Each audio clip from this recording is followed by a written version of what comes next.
ሰበር ዜና ከሰዓታት የደረሱን ዜናዎችን ወደ እናንተ እናቀርባለን። ውድ ቤተሰቦቻችን ማለት ነው። እንዴት ናችሁ? ሰላም ሁሉ መልካም ከኔ እግዚአብሔር ይመስገን ሁሉ ሰላም ነው።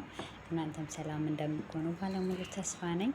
ውድ ቤተሰቦች አሁን ከሰዓታት የደረሱን ሰበር ዜናዎች ወደ እናንተ አቀርብላችኋለሁ ማለት ነው። እያሁኑ ወደ ዋናው ዜና ሲሄድ አዶናይና ጄሊ ታሰሩ፣ እስር ቤት ገቡ። በምን ምክንያት ታሰሩ? አርቲስት በቀድመት የሞተውን አርቲስት አስታወሳችሁት? የእሱ ሚስት ጎዳና ላይ ወደቅኩኝ እያለች የኢትዮጵያ ሕዝብ ፍረዱኝ እያለች በአደባባይ ወጥታለች። ስለ እሷም የተወሰነ ነገር የሰማኋቸውን ነገሮች ሰብሰብ አድርጌ ወደ እናንተ መጥቻለሁ። ወደ ቤተሰቦቼ ዛሬ እንግዲህ ወደ አዶናይ ስናልፍ ፈምስ ሰግጥ ፈምስ በቃ እያለ ሲል ነበር ማለት ነው። እና በዛ ምክንያት ነው የታሰረው የሚባል ወሬ ይሰማል። በምን እንደታሰረ አላውቅም። እንግዲህ ጃኒ ደግሞ በምንድን ነው እሷ ሰግጥ ፈምስ አትልም። እንግዲህ ያው አብራው ስለነበረች ያው አብረሽ ነሽ በማለት መሰለኝ የታሰረች። እንግዲህ ያው አብረው ዛሬ ወደ እስር ቤት እንዳለ የኢትዮጵያ ቲክታከሮች ሁሉም እስር ቤት ዛሬ ገብተዋል። እንኳን ደስ አላቸው እላለሁ ማለት ነው። ምክንያቱም በጣም አንዳንድ ቃላቶች አገራችንን፣ ትውልድን፣ ታዳጊዎችን በጣም ብዙ ነገሮችን እያበላሹ ነው ያሉት። እንደ ሀገርም እያዋረዱና እያሰደቡን ነው ያሉት እና ሁሉም እያንዳንዱ በሚያደርጓቸው ነገሮች ቅጣት ማግኘት አለባቸው ብዬ የማምን ልጅ ነኝ እኔ እንደ ራሴ ማለት ነው። ውድ ቤተሰቦች ምክንያቱም ከስር የሚተካው ትውልድ ከስር ኢንተርኔት የሚጠቀመው ትውልድ ምን ይማራል ከእንደዚህ ካለው እና ይህንን መታሰር አለባቸው፣ መጠየቅ አለባቸው። ለምሳሌ አዶናይ ሁሉም ሰው እንደሚረዳው አይደለም። አሁን እሱ ሰግጡ ፈምሱ የሚለው የሆነ ነገርን አትፍሩ በቃ ምነዱት እንደማለት ነው እና የአማርኛ አጠቃቀም ነው ብሎ ተናግሯል። ያው እሱም እና እሱ እንደ አዲስ ያመጣው ባህሪ ሆኖ ህዝብ ተቀብሎት እንትን ብሏል፣ አዳብት አድርጎታል። ግን እኛ ደግሞ በባህላችን አንድ ሰው እንዲህ ደግሞ አንቺ ምን ሰገጥሽ እኮ አለቅጥ ሰገጥ የመሆን ጥሩ አይደለም። ለምንድን ነው ሰገጥ የምትሆኑ? የሆነ አንድ ወንድም ከሆነ ኮስተር ማለት አለበት። ለሁሉ ነገር መሰገጥ ጥሩ አይደለም። አሳዳጊ የበደለ ይላሉ ማለት ነው እንላለን። ትክክለኛ አማርኛው ይሄ ነው። እሱ ደግሞ ሰግጥ ማለት ለምሳሌ ለምሰራው ስራ ጥንክር በል እንደማለት ነው ብሎ እንግዲህ ነግሯል። ለምሰራው ስራ፣ ለምታደርገው ነገር ሰው ምን አለኝ፣ ሰዎች ምን ይሉኛል፣ ሰዎች ምን ያደርጉልኛል፣ ሰዎች እንዴት ነው ብላችሁ አትበሉ፣ ስግጥ በሉ። እንዲህ ማለት ይሄንም ማለት ነው ብሎ ስለ መሰገጥ ማብራሪያ ሰጥቷል፣ ተጠይቀው ማለት ነው። በነገራችን ላይ ሰግጥ ፈምስ የሚለው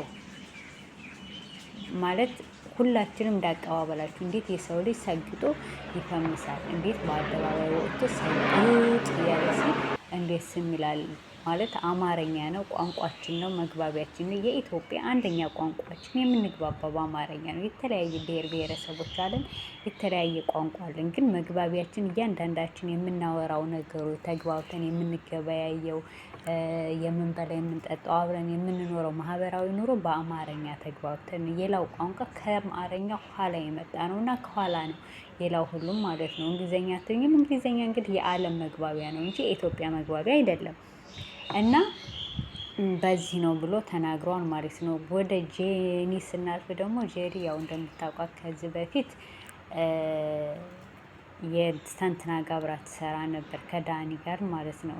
በጣም ከብዙ ጋር ማለት ነው። ከጆርዳንኤል ጋር ከብዙ ሰዎች ጋር ትሰራለች ማለት ነው። እንደውም ከጆርዳንኤል ጋር ሚስቱ እንደነበረች ፍቅረኛው እንደነበረች ምናምን ነበር አብዛኞቻችን የምናውቀው።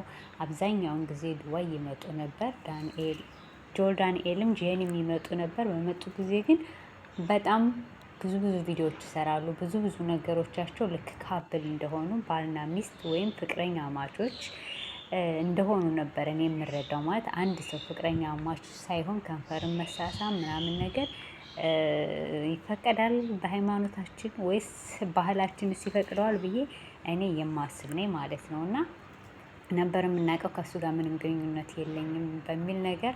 አሁን ደግሞ ከአዶናይ ጋር እንግዲህ ያው አዲስ ፍቅር ላይ ናቸው። ያው እንደምታዩት አዋርዱ ላይ ራሱ እጇን ይዞ ሲገትት አብረው ሲወጡ ምናምን የሆነ እንደዛ ሲላል ነበር። አንድ ቤትም ሆነው የሆነ ቪዲዮ ሰርተዋል እና እንደዛ ነበሩ። ስለዚህ ወይ ሚስቱ ነሽ ወይ ጓደኛ ሆነሽ አብረሽ ሰግጠሻል ምናምን በሚል መሰለኝ። ያው ጃኒ አሁን አይደለም የፈመሰችው ድሮ ዳንኤል ጋር ነው የፈመሰችው እና ይሄ በሚባል መልኩ እንግዲህ ወደ እስር ቤት ገብተዋል። እስኪ ነገ ደግሞ በምን ታሰሩ እንዴት ነው ምናምን የሚለውን እንግዲህ አብረን እናብራራለን እናያለን። እኔ ግን ያው ሰግጥ ፈምስ በሚለው ነው እንጂ ሌላ ነገር ምንም እንዳልሰሩ ያው አያለው ማለት ሶሻል ሚዲያ ላይ ባለው ነው። እንግዲህ ምድር ላይ ደግሞ ያደረጉት ነገር ካለ ያው በስራቸው ሁሉ የሚጠየቅ ነው የሚባለው። እነዛኞቹ አሁን ባለባበሳቸው ነው አሁን እስር ቤት የገቡት። ባህላችን አይደለም እንትን አይደለም በሚለው ነው እና ትክክል ናቸው። እነዚያ ትክክል ናቸው። መቀጣትም መታሰርም አለባቸው ብዬ ማምኔ ማለት ነው።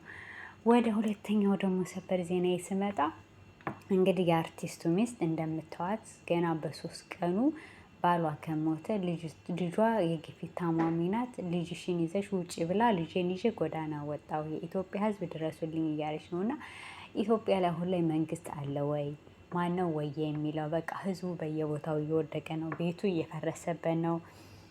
ጉሊት መቸርቸር አልቻሉም። አብዛኛውን የኢትዮጵያ ሕዝብ የሚተዳደረው በግብርና ስራ መሆኑን ማንኛችንም እናውቃለን። የምናውቀው ነው። በግብርና ስራ ሲሆን አብዛኛው ኢትዮጵያውያን ድሃዎች ነን። አብዛኛው ካሉ በሙሉ ኢትዮጵያውያኖች ድሃዎች ነን ብዬ ነው የማስበው። ድሃዎች ነን።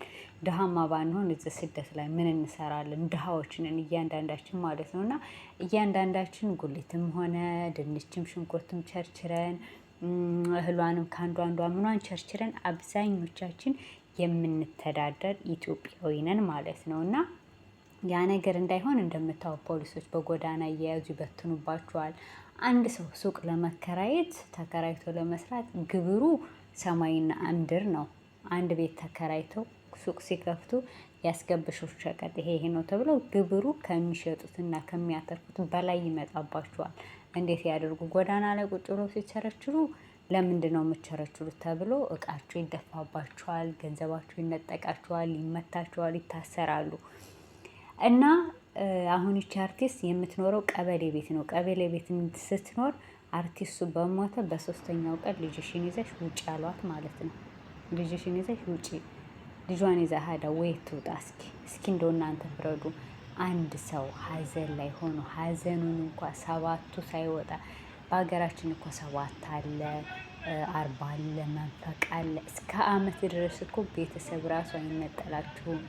አይዟችሁ ይጽናናል ምናምን ማለት አንድ ሰው ዘላለም ዓለም የማታገኙት ወደዛችሁ ነው ዓለም ነው የምትሄዱት። እሱ አይመጣም እናንተ እኛንን እንጂ የምንሄደው ወደ እነሱ ማለት ነው። እንደዛ የሆነን ሰው ስታጽናኑት በዛ ላይ ልጅ ትልፎባት፣ በዛ ላይ ልጅቱ ታማሚ የሆነች ልጅ ትልፎባት ኬዶ ልጅ ገና ህፃን ታዳጊ ናት።